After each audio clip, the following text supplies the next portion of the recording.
আমিও খুব একটা পারব না। কারণ আম্মু হচ্ছে করা সম্ভব না। আমাদের আনন্দ করতে হবে। যেহেতু আল্লাহ এমন একটা আনন্দের দিন দিয়েছিল। আজকের ব্লগ এই পর্যন্ত। হ্যালো এভরিওয়ান, আসসালামু আলাইকুম। কাছে এবং দূরে, ছোট এবং বড় সকল বন্ধু-বান্ধবীগণ সবাইকে জানাচ্ছি ঈদুল আজহার অনেক, অনেক শুভেচ্ছা ও মোবারকবাদ।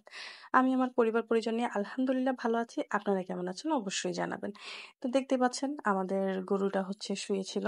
তো সকাল, সকাল উঠে গিয়ে গরুর সাথে একটু আ স্মৃতি রেখে দিলাম। কারণ আগামী বছর হয়তোবা অন্য কেউ আসবে এই জায়গাটাতে। হয়তো অন্য কাউকে দেখবে। এইজন্য তার সাথে হচ্ছে একটু স্মৃতি রেখে দিলাম। আসলে মায়া লাগে কিন্তু কিছু করার নেই। আল্লাহর বিধান তো মানতেই হবে। তো তারপরে হচ্ছে আমরা এটি করে আমি হচ্ছে আমার আম্মুর বাসায় চলে আসলাম। কারণ হচ্ছে গিয়া আমি যেহেতু এবার ঢাকায় ছিলাম, আমার আম্মু একদমই একা। সো আমি আম্মুর বাসায় চলে আসলাম। চলে আসার পরে আম্মুদের বাসার জানালা দিয়ে দেখলাম এই যে মানুষগুলা খুব করছিল। আসলে এদেরকে দেখলে খুবই মায়া লাগে। আল্লাহ আমাদেরকে অনেক ভালো রেখেছে আলহামদুলিল্লাহ। আমি দোয়া করি আল্লাহ উনাদেরকে উনাদের চাহিদা মোতাবেক সবকিছু মিলিয়ে দিক। তো এখান দিয়ে দেখতে পাচ্ছেন আমাদের হচ্ছে আ চুলায় হচ্ছে আম্মু কলিজা এবং মাংস মিক্সড করে হচ্ছে বসায় দিচ্ছে।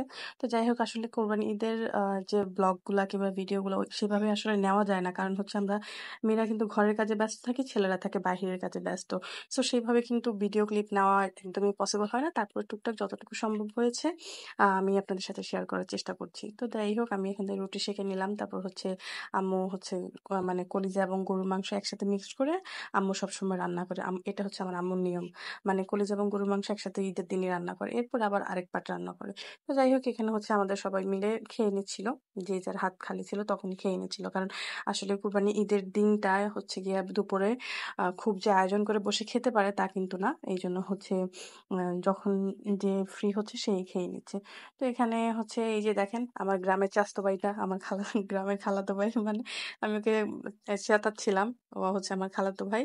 তো ও হচ্ছে গরম এত বেশি গরম ছিল ও হচ্ছে ওর পেটের কাপড়-টাপড় উঠায় বসে খাচ্ছিল। তো আমি আবার ওকে বললাম, "তুই পেটের কাপড় নামা না হলে কিন্তু আমি তোর ভিডিও শেয়ার করে দিব।" তো ও বলতেছে, "সমস্যা নাই।" মানে ওর এত গরম লাগতেছিল। এই দেখতেছেন। তো ও হচ্ছে আসলে ছেলে মানুষ বাহিরে অনেক বেশি কাজ করে। তো কিছু বলার নেই আসলে। তো এখানে হচ্ছে আমার আম্মু একটু বরটাকে হচ্ছে চুন মাখায় দিচ্ছিল। কারণ আম্মু তো ভীষণ রকম অসুস্থ ছিল। আম্মু এইজন্য আর আম্মু বেশিরভাগ হচ্ছে গরম পানিতেই এটা পরিষ্কার করার চেষ্টা করে। তাহলে বটের টেস্টটা ভালো থাকে। কিন্তু এখন আম্মু যেহেতু অসুস্থ আমিও খুব একটা পারব না। কারণ আমি কখনোই বট পরিষ্কার করিনি। সেজন্য আম্মু চুন মাখায় দিচ্ছিল। পরে লাইফে ১ম আমি গতকালকে বট পরিষ্কার করেছিলাম এবং আমার আম্মু খুবই খুশি আমার উপরে। তো এখানে হচ্ছে 2nd টাইম মানে আম্মু হচ্ছে রাত্রে খাবারের জন্য গরুর মাংস বসায় দিয়েছিল। তা আমি হচ্ছে একটু মানে নেড়েচেড়ে রান্না করে উঠায় নিব। কারণ আম্মু খুব একটা বেশি পাকঘরে থাকতে পারছিল না। এই তো যাই হোক সারাদিন টুকটাক চলে গেল। আসলে সবকিছু তো শেয়ার করা সম্ভব না আমাদের জন্য। কারণ মোবাইল হাতে নেওয়াটাই টাফ ছিল আমাদের জন্য গতকালকে। তো এই সন্ধ্যার পরে একটু ফ্রি হলাম। ফ্রি হওয়ার পরে এই যে আমার মেয়ে রাগ করে বসে আছে। কারণ ওর বাবা হচ্ছে বাসায় গিয়ে এমন ঘুম দিছে। কারণ ওর বাবা ২ দিন হচ্ছে না ঘুমানো ছিল।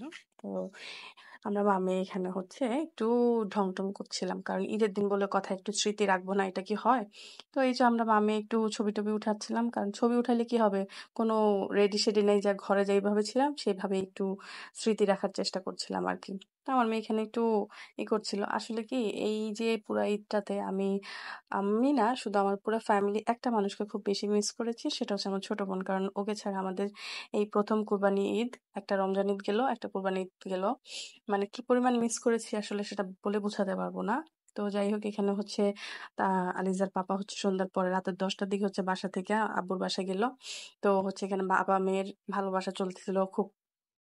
এরপর হচ্ছে আমার মেয়ে বলতেছিল এখানে যে ওর মাম্মামকে খুব বেশি মিস করতেছে। মাম্মাম আসলে কি করবে, এই করবে এগুলা বলতেছিল। মাম্মামকে ঈদ মোবারক দিচ্ছিল। আসলে যাই হোক আমাদের আসলে ফ্যামিলিটা খুবই ছোট। শ্বশুরবাড়ির ফ্যামিলি হোক আর বাবার বাড়ির ফ্যামিলি হোক খুবই ছোট। এজন্য একটা মানুষের অনুপস্থিতি আমাদের জন্য বিশাল শূন্যতা সৃষ্টি করে। তো আমার ছোট বোন যেহেতু নাই আমাদের জন্য আসলেই খুবই কষ্টের ছিল দিনটা। তারপরেও কিছু করার নাই। আনন্দও করতে হবে যেহেতু আল্লাহ এমন একটা আনন্দের দিন দিয়েছিল। তো একদম লাস্টে হচ্ছে রাত্রে বেলায় আলিজার নানা ভাই হচ্ছে সবাইকে ঈদ বকশিশ দিচ্ছিল। আলিজাকে, আলিজার বাবাকে, আমাকে সবাইকে ঈদ বকশিশ দিচ্ছিল। তো এই তো আজকের ব্লগ এই পর্যন্ত। কেমন লাগলো অবশ্যই জানাবেন। আপনাদের দিনগুলো কেমন কেটেছে অবশ্যই কমেন্ট করে জানাবেন। ভালো লাগলে লাইক, কমেন্ট, শেয়ার করতে ভুলবেন না। আল্লাহ হাফিজ। আসসালামু আলাইকুম।